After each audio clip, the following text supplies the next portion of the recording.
अखंड भारत हिंदू राष्ट्र। देखो, बाबर आया, गजनी आया, कितने अजनी फजनी आया, लेकिन आज भी भारत अपने पूरे सामर्थ्य के साथ, शक्ति के साथ विश्व में अपना पंचम लहरा रहा है। ठीक है, कहने का मतलब मेरा यह हुआ कि कुछ मैं एग्जाम्पल्स के साथ आप लोगों के साथ कुछ चीजें जो है साझा करूंगा। जैसे कि इजिप्ट वगैरह के बारे में कहा जाता है कि 20 साल के अंदर अंदर पूरा का पूरा इजिप्ट में इस्लाम का प्रचार प्रसार हो गया, एक इस्लामिक कंट्री बन गया। पर्सिया जो आज का ईरान है, वह 30 साल के अंदर पूरे के पूरे उसका इस्लामिककरण हो गया और वह एक इस्लामिक राष्ट्र बन गया। सीरिया 15 सालों के अंदर पूरा का पूरा वह एक इस्लामिक राज्य बन गया। तुनीसिया जो है 10 सालों के अंदर पूरा का पूरा एक इस्लामिक राष्ट्र बन गया।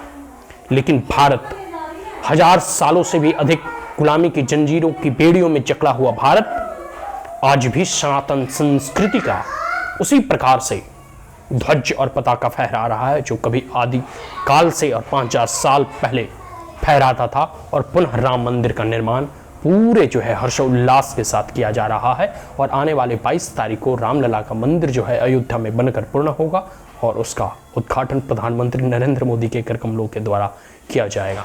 तो मेरा कहने का मतलब है कि कई सभ्यताएं आई और मिट गई, कई सभ्यताओं ने इस पूरी दुनिया में जन्म लिया और खत्म हो गया, समाप्त हो गया, लेकिन सनातन संस्कृति, सनातन धर्म और हमारी सभ्यताएं आज भी अटल है, आज भी अमर है। और सनातन का अर्थ ही होता है सनातन, जिसका कोई अंत ना हो।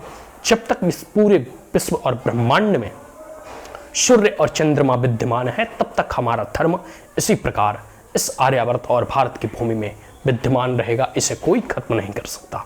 तो मैं एक कह सकता हूं कि यह जो राम मंदिर का निर्माण हो रहा है, यह सिर्फ एक मंदिर ही नहीं है, बल्कि एक इस साहस का प्रतीक है। एक 500 और 1000 सालों की गुलामी की बेड़ियों को कह सकते हो कि तोड़ने का एक जो संघर्ष है, उस संघर्ष का प्रतीक है। हिंदुओं और सनातन संस्कृतियों के बलिदान का प्रतीक है।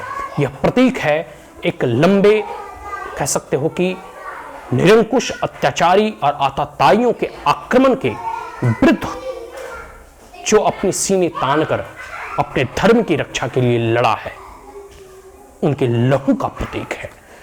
जो राम मंदिर के निर्माण में गोलियां खाई हैं, उनका प्रतीक है। यह मंदिर संदेश देना चाहता है तमाम हिंदुओं को, तमाम सनातन संस्कृतियों को, कि अगर धर्म को बचाना है तो बलिदान देना सीखो।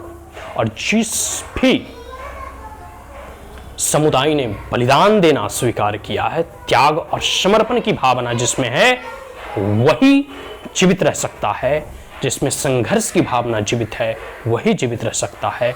जो शास्त्र के साथ शस्त्र का भी परीक्षण करता हो, वही जीवित रह सकता है। और यह राम मंदिर राम के जितने भी आदर्श थे, उसको चरितार्थ करने का प्रयास करता है, उसको जो है पूरे के पूरे कह सकते लोगों में बतलाने का प्रयास करता है कि राम ने राजपाट का त्याग कर दिया।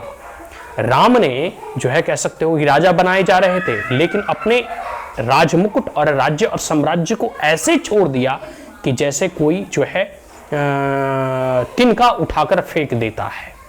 जबकि उनके पिता राजा दशरथ ने यहां तक कह दिया कि तुम हमसे राज्य छीन लो, तुम हमसे राज्य हथिया लो, क्योंकि पूरा का पूरा जो है राज्य के लोग जो है तुम्हारे साथ हैं।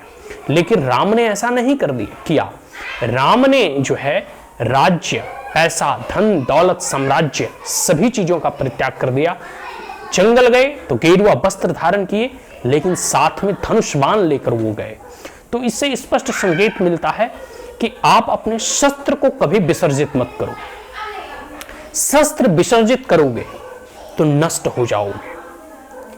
तो ये संघर्ष की कहानी है जो राम मंदिर निर्माण के साथ जो है जुड़ा हुआ है। खैर, ये सब सारी चीजें हैं। इसके बाद हम यही कहना चाहते हैं, मैंने कुछ सभ्यताओं का जिक्र किया ना, कि जैसे मेसोपोटामिया है, इजिप्ट है, और बहुत सारी सभ्यताएं आई और चली गई, मिट गई, खत्म हो गई, उसका कोई अस्तित्व नहीं रहा। लेकिन अगर सनातन संस्कृति, हिंदू धर्म और भारतीय सभ्यता आज भी अगर जीवित है, आज भी अटल है, अमर है, तो यह हिंदुओं की देन है, यह हिंदुओं के संघर्ष का प्रतीक है। और वह संघर्ष का ही परिणाम है कि आज भी हम अपने धर्म, अपने कर्मकांडों को जो है पूरे विधि विधान और अनुष्ठानों के साथ मनाते हैं, और हम तभी हिंदू कहलाते हैं।